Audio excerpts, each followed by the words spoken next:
की न्यूज, खबरों का सारथी। नमस्कार, लाइव न्यूज में आप सभी का स्वागत है। मैं हूं आपके साथ गरिमा वाजपेयी। खबरों में आगे बढ़ेंगे उससे पहले एक नजर आज की हेडलाइंस पर डालते हैं। हरियाणा में परिवार के 9 लोगों ने किया सुसाइड। कर्ज से परेशान होकर खाया जहर। देहरादून से धीरेन्द्र शास्त्री की कथा में पंचकुला आए थे। मोदी के गुजरात दौरे का दूसरा दिन। गांधीनगर में रोड शो करेंगे प्रधानमंत्री मोदी। कल भुज में बोले थे, पाकिस्तान के लिए टेररिज्म ही टूरिज्म। गृह मंत्री अमित शाह का 3 दिन का महाराष्ट्र का दौरा। दौरे के आखिरी दिन नांदेड़ पहुंचेंगे गृह मंत्री। कई कार्यक्रम में लेंगे हिस्सा।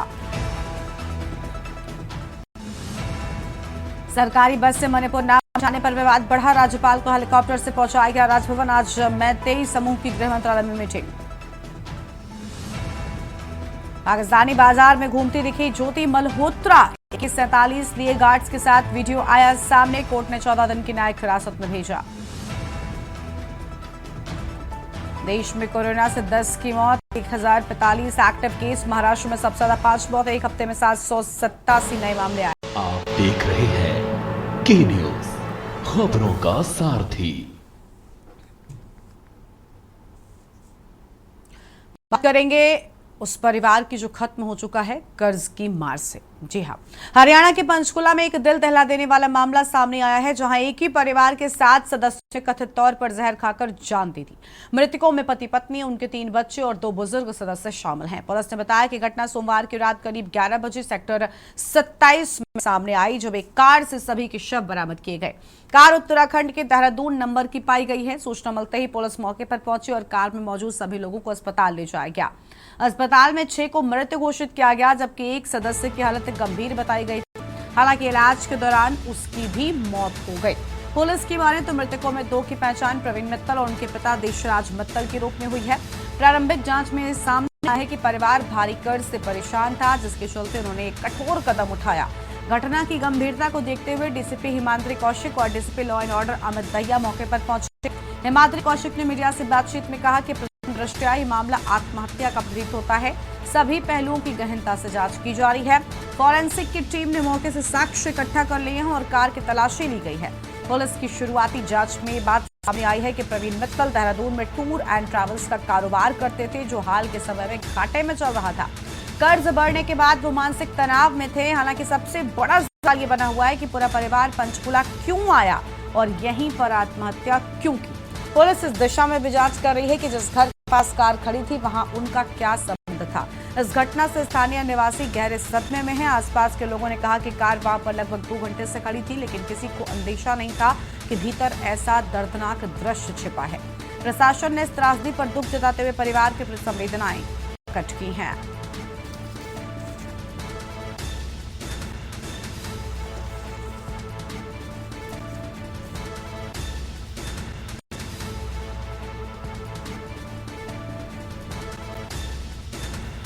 और इसी पर बातचीत के लिए हमारे साथ हमारे संवाददाता, हमारे ब्यूरो चीफ पंचकुला से ब्यूरो चीफ विनोद गुप्ता जी जुड़ चुके हैं।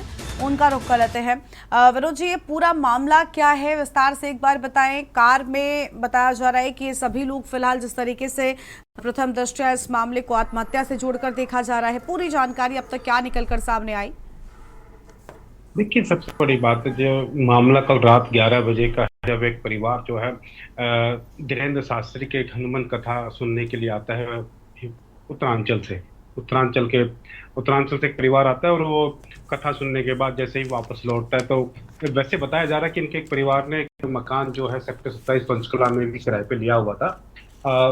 वहाँ पे लोग रह रहे थे और साथ साथ ये उत्तरांचल के रहने वाले, तो वो उत्तरांचल भी आना रहता था क्योंकि टूर एंड ट्रेवल्स के अंदर बिजनेस था। तो कहीं ना कहीं कल क्या घटना घटी, क्या हुआ, इसकी जांच अभी जारी है। इतना जरूर है कि एक परिवार पूरा 7 लोग थे, इसमें 2 जो दंपति थे, बच्चे थे 12 साल 15 साल की 2 लड़कियां थी, जिनमें पूरा का पूरा परिवार ने जहर खा लिया। और जैसे ही पुलिस को सूचना मिलती है लगभग 11 बजे करीब बाहर से 112 पे डायल पे कॉल आता है। इस मौके पहुंचती है तो 6 लोग जो है तड़पते हुए मिलते हैं। एक व्यक्ति जो है वो मकान के अंदर से निकल के आता है, वो भी तड़पता हुआ आता है। 6 की मृत्यु हो चुकी है। एक को प्राइवेट हॉस्पिटल में भर्ती कराया जाता है, सरकारी हॉस्पिटल में, उसकी भी वहाँ भर्ती हो जाती है। एक सुसाइड नोट मिलता है जिसपे लिखा जाता है कि वो जो जो माहौल था, उनका जो हालात थे इस समय, खर्चा योग्य नहीं थे, घर का खाना पीना ही मुश्किल हो रहा था। टूर एंड ट्रेवल्स का बिजनेस था उत्तरांचल के अंदर जो पूरी तरह डूब चुका था।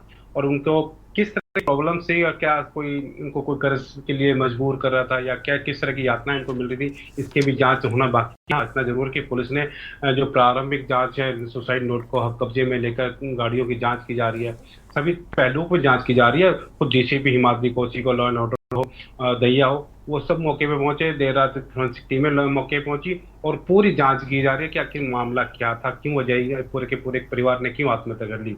ये ऐसा एक मामला 2018 के अंदर बुराड़ी दिल्ली के अंदर आया था। एक परिवार के लोग 11 लोगों ने आत्महत्या कर ली थी, फांसी से लटक गए थे। ऐसा ही एक मामला आज जो है पंचकुला के अंदर हमें देखने को मिला है। आखिर क्या वजह रही, किन वजह से, कितने क्या हालात खराब हो चुके थे कि उनको आत्महत्या करनी पड़ी। कोई कोई लोग परेशान तो नहीं कर रहे थे, कर्जदार परेशान तो नहीं कर रहे थे, या कोई अन्य मामले निकल के आते, ये जांच के बाद स्पष्ट हो पाएगा। जी बिल्कुल, फिलहाल जांच जारी है, लेकिन बड़ा सवाल ये कि जिस तरीके से अभी अलग अलग चीजें निकलकर सामने आ रही हैं विनोद जी, वो ये कि देहरादून में भी इनका एक मकान था और भले ही वो मकान में रह नहीं रहे थे, लेकिन लंबे वक्त से उस मकान का किराया दे रहे थे। क्या वजह थी? क्या अब तक कोई इनके परिवारजन निकलकर सामने आ सके? उनकी ओर से कुछ कहा क्या कि कर्ज की बात कही जा रही कि भारी कर्ज से परिवार परेशान था, जिसके चलते ये कदम उठाया है? ये पूरा मर्डर मिस्ट्री हम कह ले, या अगर सुसाइड भी है तो एक मिस्ट्री की तरह सामने आ रहा है और अब तक इसमें कोई भी क्लू निकलकर सामने नहीं आया। देखिए, यही बात है कि पुलिस ने अभी तक स्पष्ट नहीं किया कि आखिर क्या है। हाँ, हम्म। शुरुआती जांच में खुद डीसीपी हिमाद्री कहती है कि शुरुआती जांच जो है वो आत्महत्या प्रतीत हो रही है, परंतु हम इसकी पूरी जांच करेंगे, क्योंकि एक साथ एक परिवार के लोग हैं। देहरादून रहता था, देहरादून में किराए पे था, क्योंकि टूर एंड ट्रेवल्स का बिजनेस था, और सेक्टर 27 चंडीगढ़ के, सॉरी, पंचकुला के अंदर भी इन्होंने एक मकान किराए पे लिया होता जहाँ पे लोग रह रहे थे। तो देहरादून और पंचकुला का आना जाना लगा रहता था। और इस एक जो प्रोग्राम धीरेन्द्र शास्त्री का बाबा बागेश्वर धाम का प्रोग्राम, जो हनुमंत कथा पंचकुला में चल रही है, वो पूरा परिवार वहां जाता है। वहां कथा सुनने के बाद वापस आता है, रात के 11 बजे करीब जहर खा लेते हैं। आखिर वजह क्या रही, इसकी जांच जो है वो पुलिस पूरी गहनता के साथ कर रही है। हर एक पहलू पे नजर है, और यही कारण है कि पुलिस ने भी पूरी तरह स्टेटमेंट नहीं देगा। इतना जरूर कहा है कि हाँ, जो शुरुआती जांच है वो आत्महत्या की है, परंतु वजह आत्महत्या की ऐसी क्या वजह होगी कि पूरे परिवार को देर रात आत्महत्या करनी पड़ गई, वो भी हनुमंत कथा होने के बाद, या फिर कह लीजिए इतना क्या प्रेशर था उनके ऊपर कि जो उनके खाने के भी लाले पड़ रहे थे, वो यहाँ पर आए और एक आत्महत्या कर लेते हैं। कोई कर्जदार ऐसा तो नहीं जो उनको ज्यादा ही टॉर्चर कर रहा था, या कोई और लोग टॉर्चर कर रहे थे। आखिर क्या वजह है, इनको सब जांच पहलू के बाद ही पुलिस जो है स्पष्टीकरण दे पाएगी कि आखिर वजह क्या थी। जी बिल्कुल, शुक्रिया आपका विनोद जी हमारे साथ जुड़ने के लिए और बातचीत के लिए। तो परिवार के 7 लोगों ने जहर खाकर आत्महत्या कर ली और कर्ज में दबे परिवार ने एक साथ आत्महत्या की है। प्रथम दृष्टया इसको आत्महत्या से जोड़कर देखा जा रहा है। ये बड़ी खबर आपको हम बता रहे हैं। जी, तो हमें सूचना मिली कि 6 व्यक्ति यहाँ लाए गए हैं ओजस हॉस्पिटल में, और फिर जब यहाँ पहुँचे तो ये भी पता लगा कि उनकी मृत्यु हो गई है। और एक व्यक्ति जो सेक्टर 6 सिविल अस्पताल ले गए थे, जिनको उनकी भी मृत्यु हो गई है।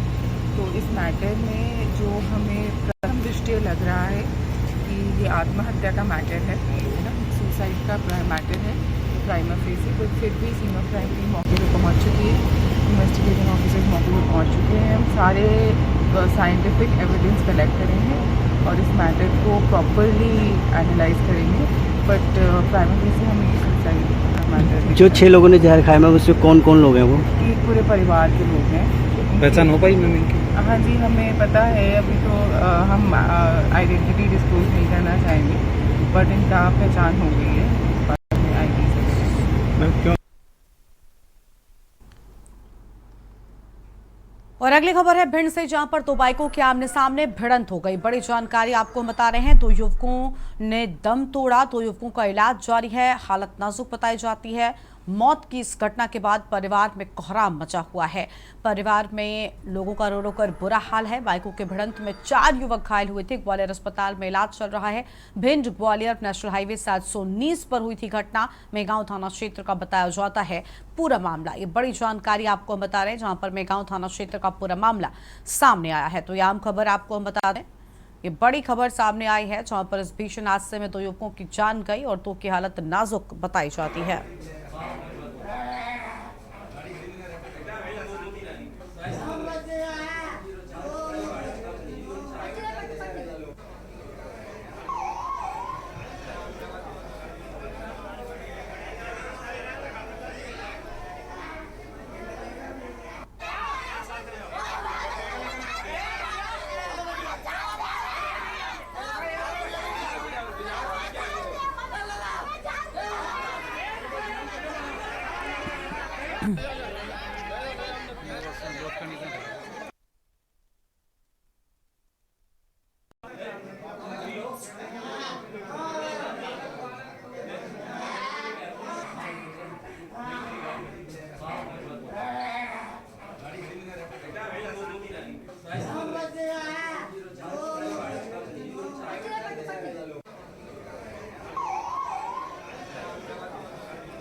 अगली खबर है भिंड से, जहां पर भाजपा विधायक अम्बरीश शर्मा के विवादित बयान पर बवाल शुरू हो गया है। आपत्तिजनक बयान को लेकर कांग्रेस नेताओं ने कड़ी नाराजगी जताई है। कांग्रेसियों ने कांग्रेस नेताओं सहित पूर्व नेता प्रतिपक्ष डॉक्टर गोविंद सिंह पर की गई अभद्र टिप्पणी को लेकर एसपी असद यादव से शिकायत करते हुए कार्रवाई की मांग की है।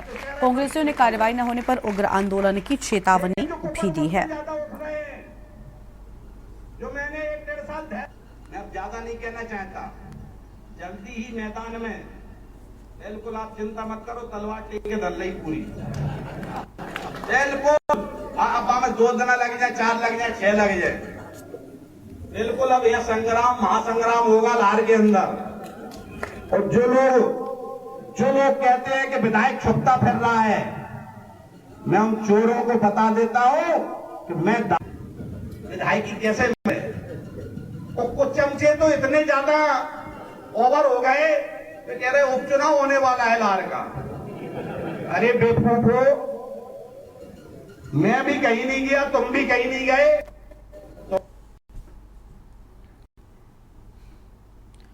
और अगली खबर है यमुनानगर से, जहां पर गोविंदपुरी रोड स्थित अनुज्ञापी ब्रजपाल के शराब ठेके पर सोमवार की सुबह बाइक सवार युवक ने 12 राउंड से ज्यादा फायरिंग और दहशत फैला दी है।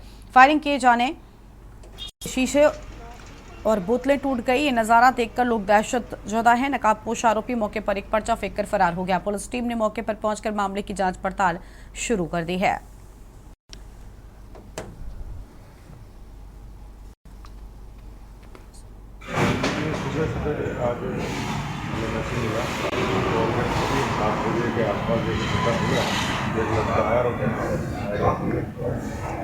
सर कितने राउंड फायरिंग हुई, पर्चे पर्चे फेंके?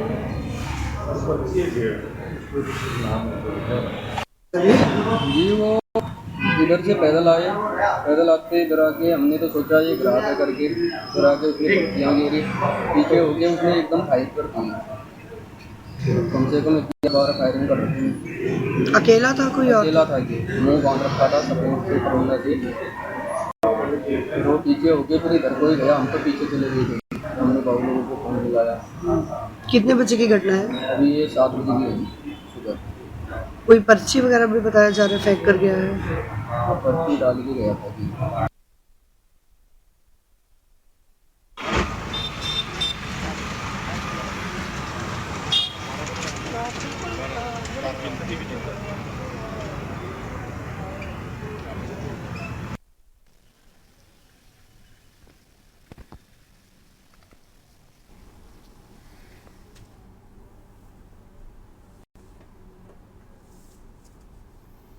और अब सीधा आपको गोरखपुर लेकर चलते हैं, जहां पर मुख्यमंत्री सामूहिक विवाह योजना के अंतर्गत गोरखपुर पहुंचे। मुख्यमंत्री सुनाते हैं।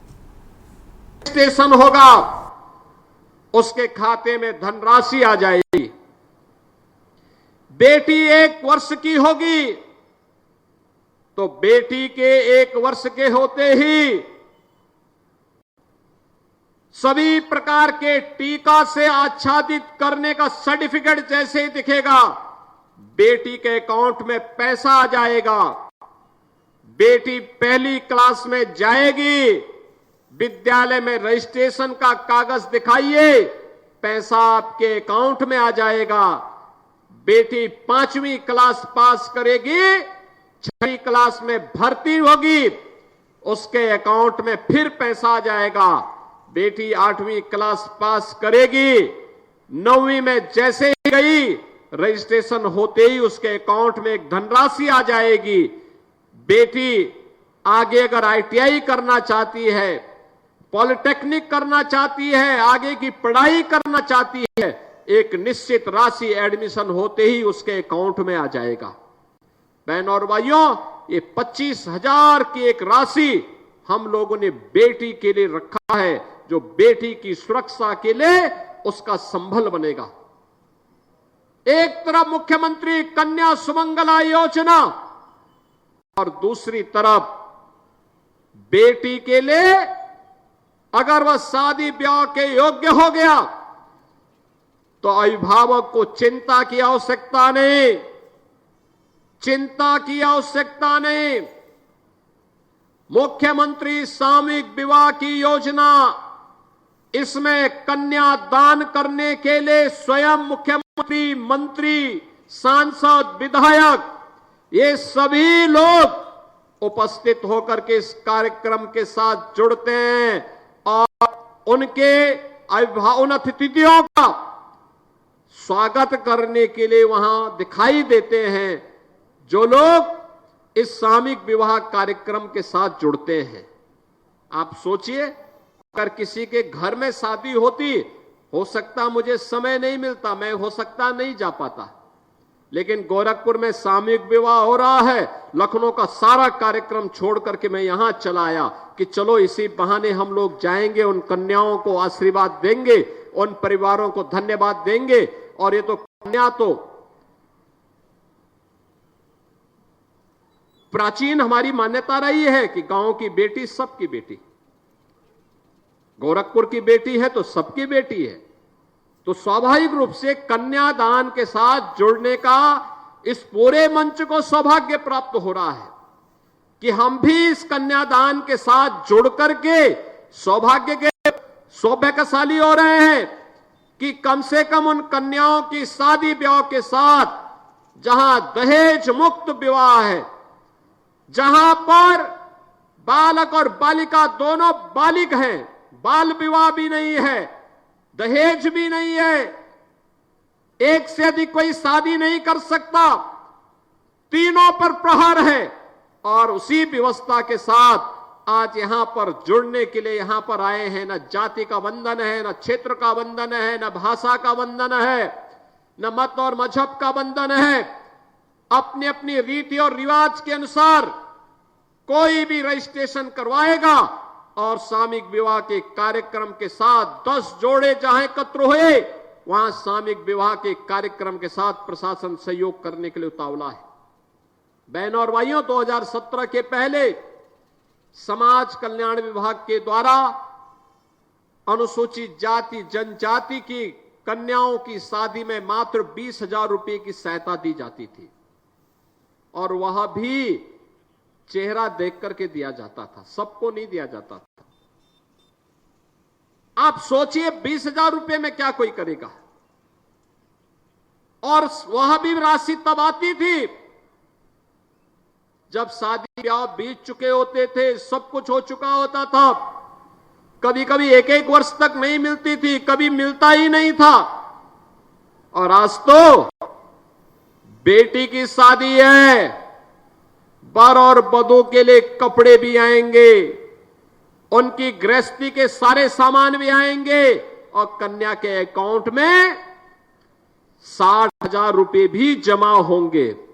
यानी कन्या के अकाउंट में पैसा भी जमा होना है, घर गृहस्थी का सारा सामान भी उनको मिलना है, जेवर भी मिलने हैं, कपड़े भी मिलने हैं। और ये सारा कार्य सरकार आपके लिए कर रही है, जिससे आपके जीवन में परिवर्तन हो सके और उस सामाजिक बुराई को, जो दहेज के नाम पर, जो बाल विवाह के नाम पर समाज पर कलंक है, उसको हम पूरी तरह तिलांजलि दे करके देश के निर्माण में अपना योगदान दे सके। बहनों और भाइयों, आज मुझे प्रसन्नता है, गोरखपुर में हमने जब से इस राशि को पहले चरण में सामूहिक विवाह की योजना हमने 2017 में चालू की थी। जब चालू की थी ये योजना, उस समय 35,000 रुपए हमने राशि रखी थी। 35,000 रुपए, 35,000 की राशि को बढ़ा करके फिर इसको 51,000 किया गया और आज यही राशि अप्रैल से 1 लाख रुपए हो गई है। अब किसी भी कन्या की शादी के लिए किए जाने वाले आयोजन में सरकार के स्तर से 1 लाख रुपए की राशि खर्च होगी।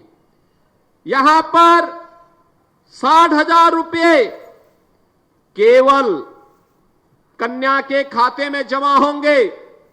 वर और वधू के लिए कपड़े भी ले जाएंगे, जेवर भी ले जाएंगे, गृहस्थी का सारा सामान भी उन्हें देना है और जितने अतिथि आएंगे उनके भोजन की व्यवस्था भी प्रशासन ही कराएगा, यह भी सुनिश्चित किया गया है।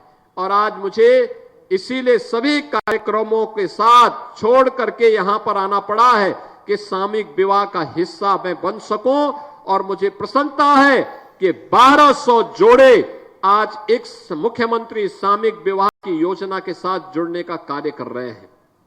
बहनों और भाइयों, जब सरकार अच्छी होती है वह विकास भी करती है, गरीब कल्याण के कार्यक्रमों को भी आगे बढ़ाती है। वह सरकार लोगों की समृद्धि का रास्ता भी प्रशस्त करती है और सुरक्षा का बेहतर माहौल भी बनाती है। आप याद करिए, पिछले 11 वर्ष में प्रधानमंत्री मोदी जी के नेतृत्व में कितना परिवर्तन देखने को मिला है, कितना परिवर्तन देखने को मिला है। आज हर एक गरीब को शासन की योजना का लाभ, अनुमान करिए देश के अंदर 4 करोड़ गरीबों के लिए एक आवास बन गए, 10 करोड़ गरीबों के घर में उज्ज्वला योजना के कनेक्शन पहुंच गए, 12 करोड़ गरीबों के घर में एक शौचालय बन गया, 45 करोड़ गरीबों के जनधन अकाउंट खुल गए, 50 करोड़ गरीबों के लिए आयुष्मान का 5 लाख रुपए का कार्ड भी उपलब्ध हो गया, 80 करोड़ गरीबों को फ्री में राशन की सौगात भी पिछले 5 वर्ष से लगातार प्राप्त हो रहा है। सरकार उस हर कार्यक्रम को जिससे गरीबों का हित होता हो, आज उसी का परिणाम है। गत 10 वर्ष में 25 करोड़ लोग बहुआयामी गरीबी से उबरे हैं। उत्तर प्रदेश में 6 करोड़ लोगों को गरीबी की रेखा से ऊपर उठाने में मदद मिली है। आज आप देखते होंगे गांव गांव में जो विवाद होता था पहले जमीन को लेकर के, अगर आबादी की किसी जमीन पर किसी गरीब ने मकान बनाया है, मकान अगर टूट गया है तो दबंग लोग उन्हें बाद में मकान नहीं बनाने देते थे। आज सरकार ने पुख्ता व्यवस्था कर दी है, जहां पर मकान है वहीं का मालिकाना अधिकार उस परिवार को दे दिया है पीएम स्वामित्व योजना के माध्यम से। अब तक हम लोग प्रदेश में 1 करोड़ 6 लाख परिवारों को प्रधानमंत्री स्वामित्व योजना के माध्यम से इसका अधिकार पत्र दे चुके हैं। बहनों और भाइयों, स्ट्रीट वेंडर के लिए कौन काम करता था पहले? ये पटरी व्यवसायी, ठेला खोमचा रेहड़ी लगाने वालों के लिए हर जगह शोषण होता था, कोई पूछता नहीं था। आज तो उनको बैंकों से लोन दिया जा रहा है और अभी तो हम लोगों ने प्रदेश में एक स्कीम निकाली है, मुख्यमंत्री युवा उद्यमी स्कीम। हर उस युवा को जो 21 वर्ष से लेकर के 40 वर्ष का है, प्रदेश का है, हम लोगों ने तय किया है उसे हम मार्जिन मनी भी देंगे, बिना गारंटी के 5 लाख रुपए की, पहले चरण में 5 लाख रुपए तक का लोन ब्याज मुक्त देंगे। ब्याज की राशि जितनी लगेगी सब सरकार देगी। और साथ साथ हम लोग जब वह व्यक्ति 4 वर्ष के अंदर मूलधन को वापस बैंक को कर देगा तो अगले चरण में उसको 7.5 लाख और उस राशि को वापस करने के उपरांत तीसरे चरण में 10 लाख रुपए ब्याज मुक्त ऋण देने की कार्रवाई के साथ हम इस कार्यक्रम को आगे बढ़ा रहे हैं। बहनों और भाइयों, सरकार चाहती है हर एक नागरिक के जीवन में परिवर्तन हो। याद रखना, भारत को दुनिया की सबसे बड़ी ताकत बनानी है तो ताकत बनाने के लिए अंतिम पायदान पर बैठे हुए व्यक्ति के बारे में हमें सोचना होगा। एक गरीब के जीवन में परिवर्तन लाना होगा।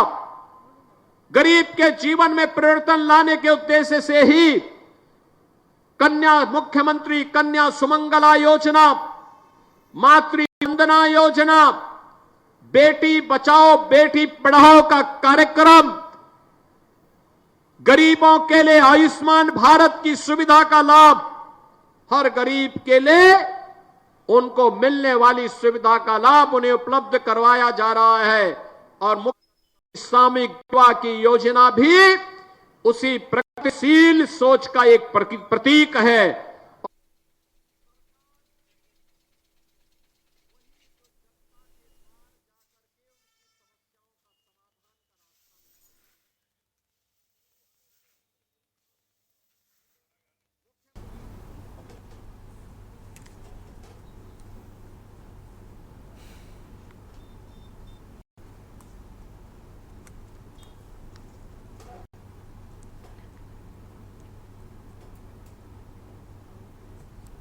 गोरखपुर से आपको हम तस्वीरें दिखा रहे थे जहां पर मुख्यमंत्री योगी आदित्यनाथ पहुंचे हुए थे। वापस से रुक कर लेते हैं खबरों की ओर। लखनऊ से इस बीच एक अहम खबर सामने आ रही है, उसका रुख करते हैं। बड़ी जानकारी लखनऊ से फ्रेंचाइजी के नाम पर 11.73 लाख की ठगी। बड़ी खबर आपको बता दें, 11,73,000 की ठगी की बात सामने आई। गूगल पर सर्च करने के बाद संपर्क किया, ये बड़ी जानकारी आपको हम बता रहे हैं। कैंपा कोला के डीलरशिप देने के नाम पर ठगी, अहम खबर आपको हम बता रहे हैं।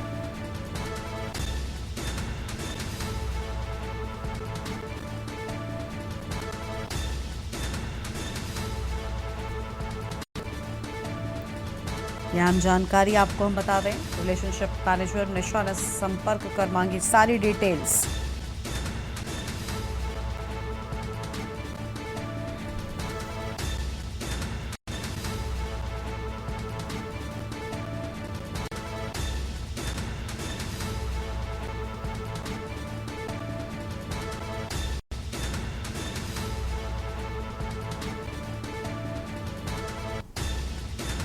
अहम खबर आपको हम बता रहे हैं। पुलिस मुकदमा दर्ज कर मामले की जांच कर रही है।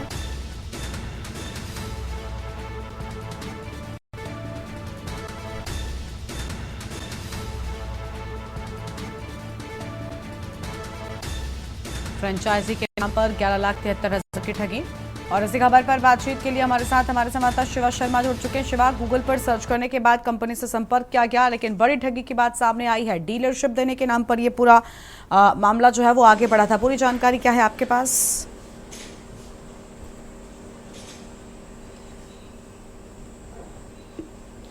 देखिए गरिमा, लखनऊ के आलमबाग स्थित गली कनौरा के रहने वाले रामजी अवस्थी है और उन्होंने साइबर थाने में एक एफआईआर दर्ज कराई है। और इस एफआईआर में कहा गया है कि 6 मई को उनके पास एक कॉल आया, चूँकि उन्होंने गूगल पर कैंपा कोला की डीलरशिप के लिए सर्च मारा था। और जब कॉल आया तो उस व्यक्ति ने अपने आप को सचिन कुमार बताया और बताया उसने कि मुंबई की जो कैंपा कोला कंपनी है उसमें वो सीआरएम हेड है। और इस बाबत जब उन्होंने पूछताछ करी तो ये कहा कि कुछ डीलरशिप के लिए और कुछ प्रोडक्ट खरीदने के लिए उनसे कुछ दस्तावेज हैं, उसको क्रॉस चेक किया जाएगा और उसी के बाद उनको डीलरशिप मिलेगी।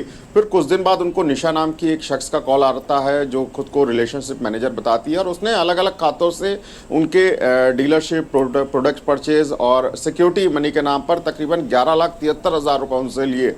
जब कई दिनों तक उनको उस डीलरशिप का कागज़ नहीं मिले, कई उनको पैसा की श्योरिटी नहीं मिली, तब रामजी अवस्थी को इस बात का मतलब समझ में आया कि उनके साथ साइबर फ्रॉड के जरिए उनके साथ धोखाधड़ी हुई है और साइबर जालसाजों के वो बहकावे में आकर के उन्होंने अपना लाखों रुपए गवा दिया। इस पूरे मामले को लेकर के एफआईआर दर्ज हो गई साइबर थाने में। और गरिमा, इस पूरे मामले को लेकर के साइबर थाने के जो अधिकारी उन्होंने कहा है कि हम उन साइबर जालसाजों के तक पहुंचने का प्रयास कर रहे हैं। उस आईपी एड्रेस का इस्तेमाल जिसने किया है मेल के जरिए, उन तक हम पहुंचने का काम कर रहे हैं कि आखिरकार कौन वो लोग थे और कैसे इन्होंने इसको जालसाजी का शिकार बनाया है। लेकिन जो प्राइमा फेसी अभी दिख रही है गरिमा, ये खुद ही एक तरीके की जालसाजी है जो अमूमन सोशल मीडिया पे हम लोगों को दिखाई पड़ती है, चाहे वो व्हाट्सअप हो, एक्स हो, इंस्टाग्राम हो या फिर फेसबुक हो।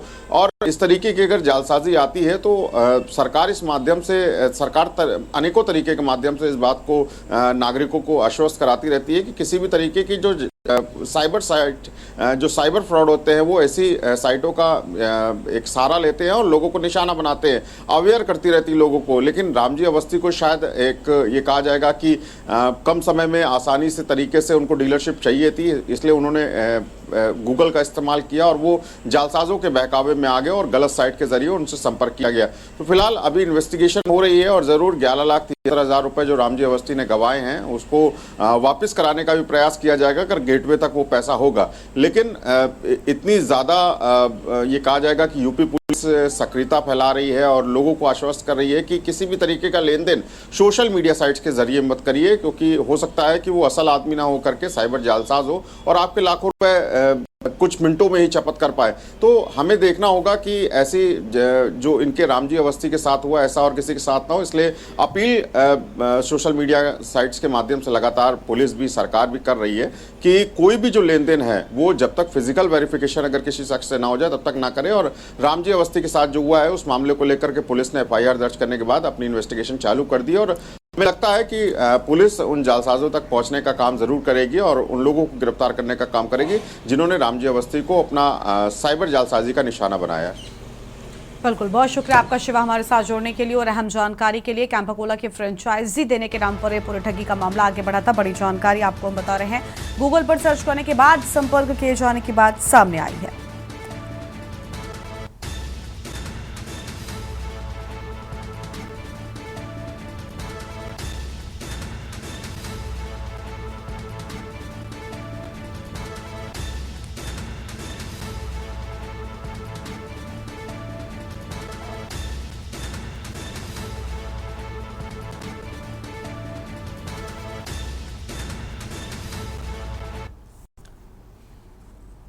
आगे बढ़ते हैं खबरों की ओर। बीते दिनों अंबाला कैंट रेलवे स्टेशन पर गुस्साए यात्रियों ने वंदे भारत ट्रेन को रोककर प्रदर्शन किया था। लगभग आधा घंटा चले इस प्रदर्शन के बाद आरपीएफ ने यात्रियों को समझाकर वापस भेज दिया था। इस मामले में अब रेलवे का बड़ा एक्शन देखने को मिल रहा है। इस मामले में रेलवे ने अब उन सभी लोगों पर एफआईआर दर्ज कर दी है जो इस रोष प्रदर्शन में शामिल थे और साथ ही वीडियो के जरिए सभी लोगों की पहचान की जा रही है और जल्द ही सभी पर कार्रवाई भी की जाएगी।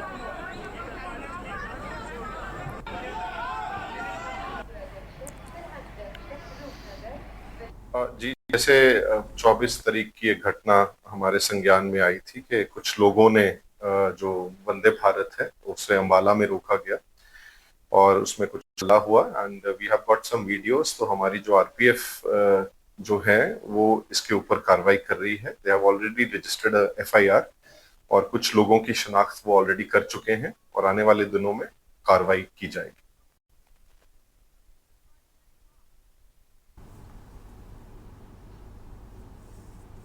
अगली खबर अंबिकापुर से है, जहां पर लखनपुर स्थित शासकीय भूमि से प्रशासन ने बुलडोजर चलवाकर अतिक्रमण हटवाया है। बेनिया के आश्रित ग्राम जिवालिया में श्री प्रसाद खालको ने शासकीय भूमि पर अवैध निर्माण करा रखा था और जिसे प्रशासन ने जेसीबी से ध्वस्त करा दिया। बताया गया है कि कई बार नोटिस दिए जाने के बावजूद अतिक्रमणकारी अवैध कब्जा नहीं हटा रहे थे, इसलिए उच्च अधिकारियों के निर्देश पर नायब तहसीलदार उमेश तिवारी ने टीम के साथ मौके पर पहुंचकर अवैध निर्माण को ध्वस्त करा दिया।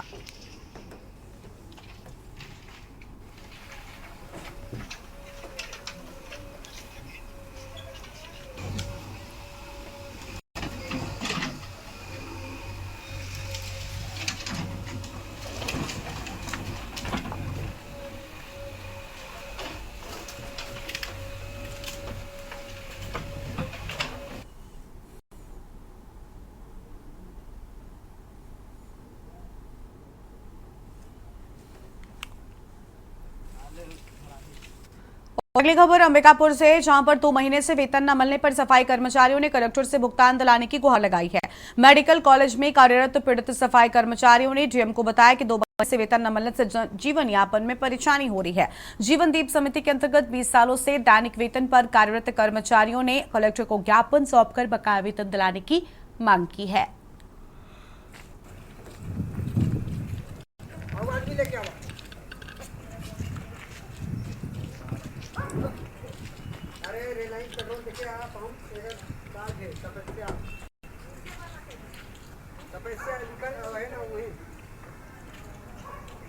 आप लोग आइए।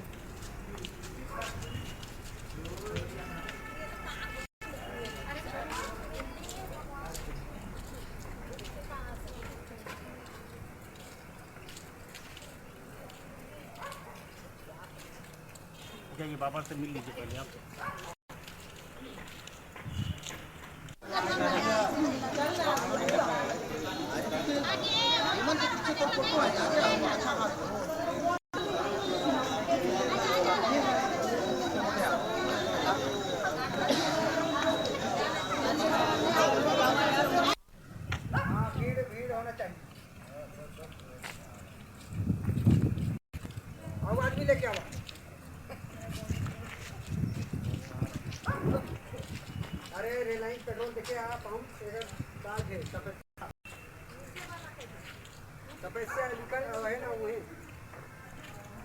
आइए, आप लोग आइए।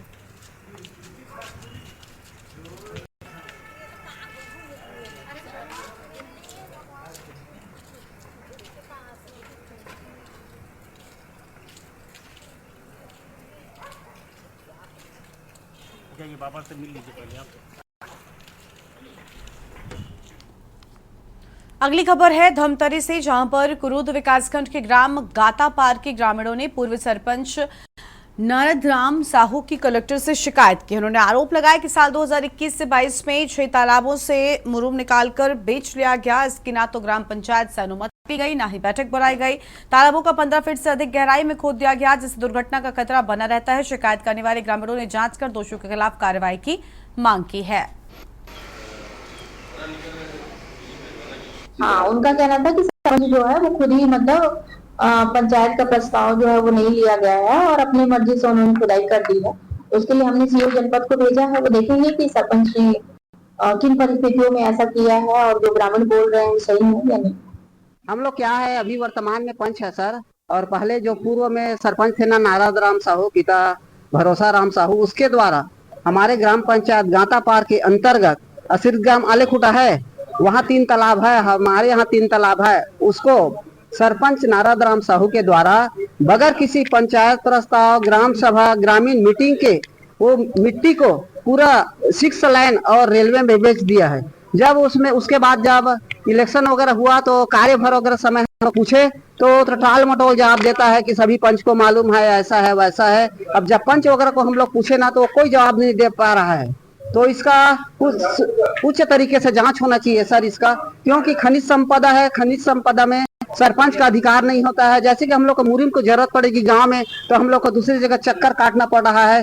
तो अधिकारी से निवेदन है कि सूक्ष्म स्तरीय जांच किया जाए और जो मनमानी तरीके से वो किया सरपंच, उसके खिलाफ सख्त एक्शन लिया जाए। क्या बोले? तालाब के गहरीकरण के शिकायत लेके आया है कलेक्टर के पास, जांच की मांग करते हैं कि अवैध रूप से वह खनिज करके बेच दिया है।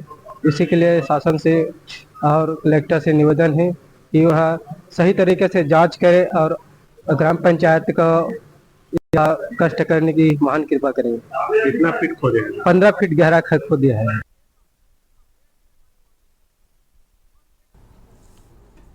लखनऊ में महिलाओं, आपको बता दें कि इस खबर का रुख करेंगे, उससे पहले लखनऊ से खबर का रुख कर लेते हैं। लखनऊ से बड़ी जानकारी आपको बता रहे हैं। सौरभ श्रीवास्तव के मकान में सुसाइड का मामला। बड़ी जानकारी लखनऊ से, किराएदार की पत्नी ने फांसी लगाकर सुसाइड किया। लखनऊ से खबर, गोविंद विहार कॉलोनी में सुसाइड का मामला सामने आया है। अहम जानकारी आपको हम बता रहे हैं। सौरभ श्रीवास्तव के मकान में सुसाइड का मामला।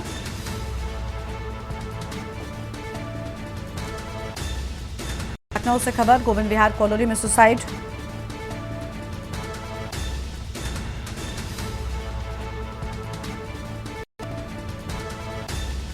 अहम जानकारी आपको बता दें, किराएदार की पत्नी ने फांसी लगाकर किया सुसाइड।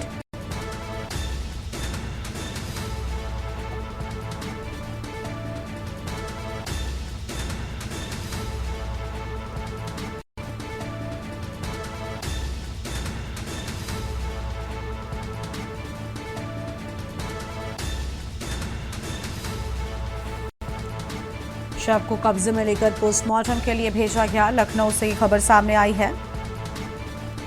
थाना चिन्हट क्षेत्र की पूरी घटना हम आपको बता रहे हैं।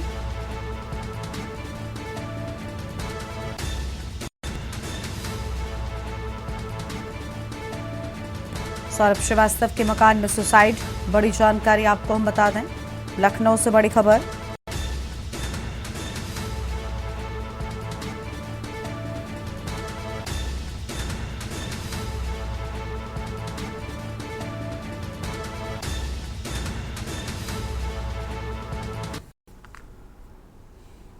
और अगली खबर आपको हम लखनऊ से बताते हैं। अगली बड़ी जानकारी लखनऊ से सामने आई है। मायावती ने 35 लोधी रोड आवास खाली किया।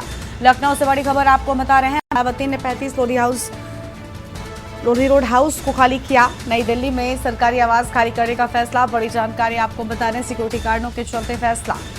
मायावती ने 35 लोधी रोड आवास को खाली कर दिया है। लखनऊ से ये बड़ी खबर आपको बता दें। नई दिल्ली में सरकारी आवास खाली करने का फैसला, बड़ी जानकारी आपको बता रहे हैं। मायावती ने 35 लोधी रोड आवास खाली किया। अहम खबर आपको हम बता दें। नई दिल्ली में सरकारी आवास खाली करने का फैसला। लखनऊ से ये बड़ी जानकारी आपको हम बता रहे हैं। सिक्योरिटी कारणों से लिया गया बड़ा कदम। बसपा प्रमुख के आवास खाली करने की सूचना। अहम खबर आपको हम बता रहे हैं।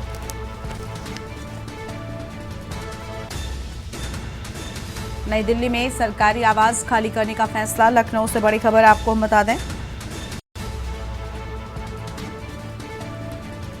सिक्योरिटी कारणों के चलते लिया गया बड़ा फैसला। बसपा प्रमुख के आवास खाली करने की सूचना सामने आई है।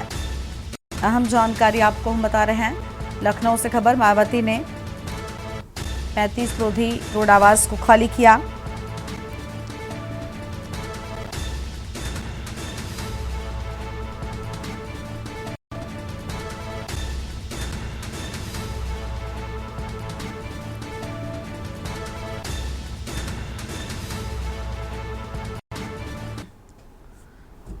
और अब सीधा आपको गांधीनगर लेकर चलते हैं, जहां प्रधानमंत्री मोदी क्या कुछ कहना सुनाते हैं।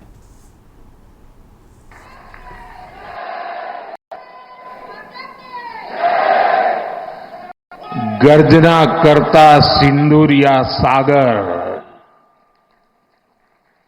सिंदूरिया सागर की गर्जना और लहराता तिरंगा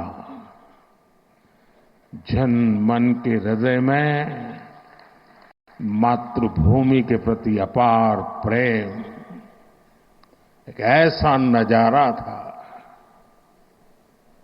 एक ऐसा दृश्य था। और ये सिर्फ गुजरात में नहीं, हिंदुस्तान के कोने कोने में है।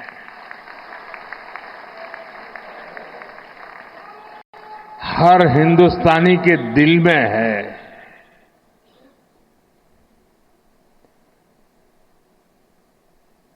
शरीर कितना ही स्वस्थ क्यों न हो, लेकिन अगर एक कांटा चुभता है तो पूरा शरीर परेशान रहता है।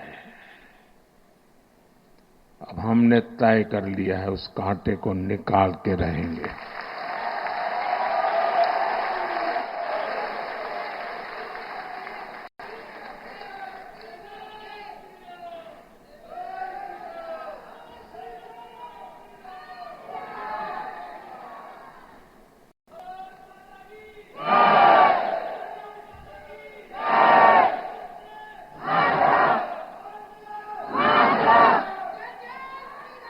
साथियों,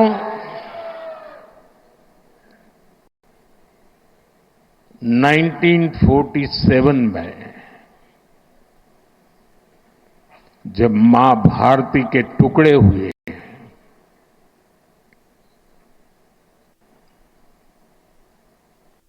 काटनी चाहिए थी तो जंजीरें, लेकिन काट दी गई भुजाएं। देश के 3 टुकड़े कर दिए गए।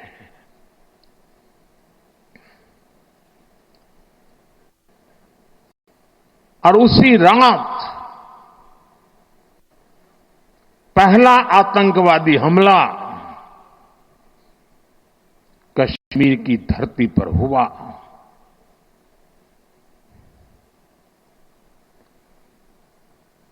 मां भारती का एक हिस्सा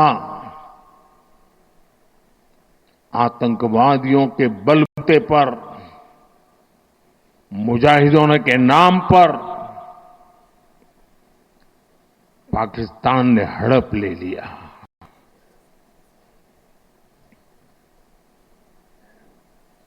अगर उसी दिन इन मुजाहिदों को मौत के घाट उतार दिया गया होता,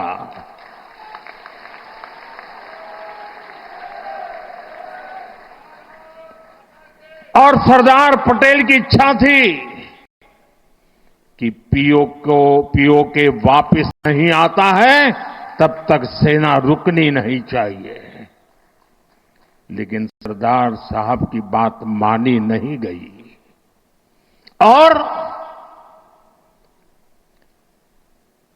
ये मुजाहिदीन जो लहू चख गए थे,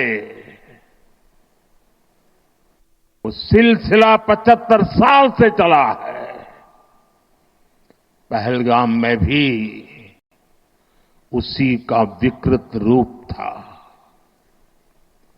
75 साल तक हम जेलते रहे और पाकिस्तान के साथ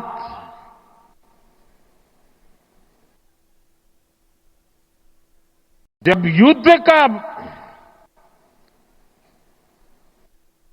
नौबत आई,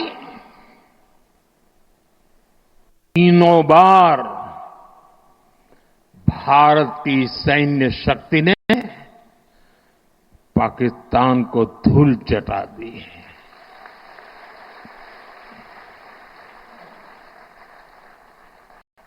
और पाकिस्तान समझ गया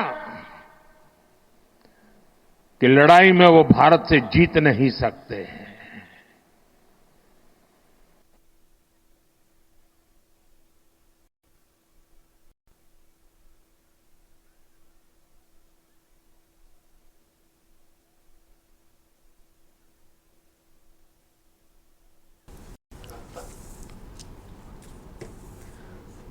गांधीनगर से आप सुन रहे थे प्रधानमंत्री को, जिनकी ओर से अहम बातें कही गई हैं। वापस से रुक कर लेते हैं खबरों की ओर। लखनऊ में महिलाओं की सुरक्षा को ध्यान में रखते हुए राज्य महिला आयोग डॉक्टर बबीता चौहान ने सवारी वाहनों पर चालकों का नाम प्रदर्शित करने के लिए परिवहन मंत्री को संबंध में पत्र लिखा। वहीं इस निर्णय का उद्देश्य ओला, उबर, ऑटो और ई रिक्शा जैसे वाहनों में महिलाओं की सुरक्षा सुनिश्चित करना और साथ ही सेवा प्रदाता कंपनियों द्वारा उपलब्ध कराए जाने वाहनों पर चालकों का विवरण भी अंकित कराने का अनुरोध किया है। वहीं महिला अपराध के निस्तारण में पुलिस विभाग की भूमिका को लेकर महिला आयोग द्वारा बैठक का आयोजन किया गया। पुलिस की कार्यवाही, ह्यूमन ट्रैफिकिंग पर रोकथाम के लिए उपाय, यौन अपराध तथा घरेलू हिंसा की रोकथाम पर चर्चा की गई। देखिए, कार्यशाला हमारी रखी गई है। कार्यशाला नहीं कह सकते इसको, हमारी ये मासिक बैठक है जिसमें हमारे जो पुराने कार्य, जितने भी हमने कार्य किए होते हैं, सारे हमारे माननीय सदस्यों द्वारा, माननीय उपाध्यक्षों द्वारा या मेरे द्वारा जो भी कार्यक्रम हमने किए हैं या जो भी कार्य किए हैं, वो उन कार्य को हम उनकी समीक्षा करते हैं। और जो हमारे पिछली बैठक के कार्य जो होते हैं, कुछ ऐसी होती है, कुछ शिकायतें होती हैं जो हमारे ऑफिस के, उनको हम सही करने के लिए शिकायतें, उन पे भी एक चीज़ होती है। दूसरा, कार्यशाला, हम थोड़ा सा कार्यशाला इसलिए कह सकते हैं कि हम किसी न किसी भी विभाग से किसी एक स्पेशलिस्ट को यहाँ बुलाते हैं कि जिसमें हमें महिला, हमारी जो यहाँ सारी मेंबर हैं, कि हम महिलाओं को और क्या अच्छा कर सकते हैं। जब हम फील्ड में जाएंगे तो उनके लिए, जैसे आज हमने पुलिस विभाग से 2 लोगों को यहाँ बुलाया हुआ है, तो कि उसमें, क्योंकि हर दिन कुछ ना कुछ नया आता रहता है, तो हम भी चाहते हैं कि हम भी और हमारी टीम भी अपडेट रहे। जौनपुर जिले के जफराबाद थाना क्षेत्र के निवादा बाईपास के पास स्थित लालजी वेल्डिंग वर्कशॉप 3 शव बरामद होने के मामले में पुलिस ने अधीक्षक डॉक्टर कौस्तुभ ने सख्त कदम उठाए हैं। लापरवाही बरतने पर इंस्पेक्टर जाफराबाद जयप्रकाश यादव, बीट निरीक्षक धनुर्धारी पांडे और बीट आरक्षी रामदयाल सिंह को निलंबित कर विभागीय जांच शुरू कर दी गई है। मामले में मृतकों के परिजनों की तहरीर के आधार पर पलटू नागर, उसके बेटे गोलू और दामाद नागमणि के खिलाफ मुकदमा दर्ज किया गया है।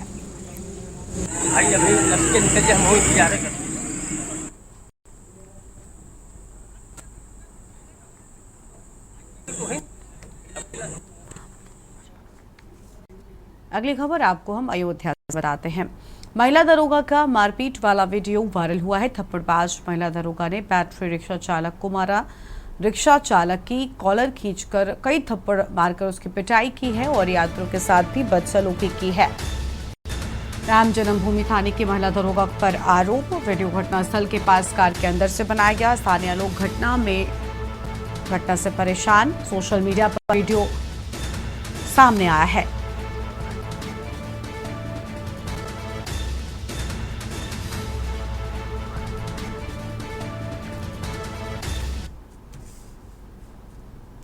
पर आगे बढ़ते हैं खबरों की ओर। अगली बड़ी खबर आपको हम लखनऊ से बताते हैं, जहां पर गुडम्बा थाना परिसर में सरकारी आवास में चोरी की बात सामने आई है। हेड कांस्टेबल अभिषेक पांडे के कॉलर से जेवरात चोरी होने की बात सामने आई। रविवार के रात ड्यूटी से लौटे तो ताला टूटा मिला। अगले कमरे की अलमारी भी टूटी पाई गई। बीवी बच्चों के लाखों के जेवर चोरी होने की बात। चोर थाने से फरार हो गया। पुलिस ने FIR दर्ज की। अज्ञात चोरों के खिलाफ जांच शुरू किए जाने की बात सामने आई है। आगे बढ़ेंगे खबरों की ओर। अगली खबर लखनऊ से है। यहां पर मुर्शिदाबाद जाने वाली यात्रा से पहले पुलिस तैनात।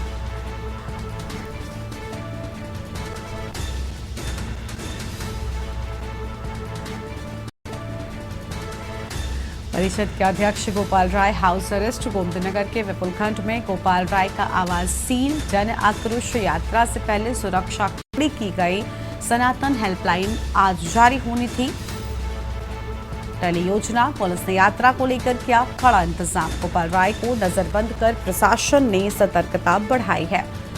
लखनऊ में सुरक्षा कारणों से हाउस अरेस्ट का फैसला लिए जाने की बात सामने आई है।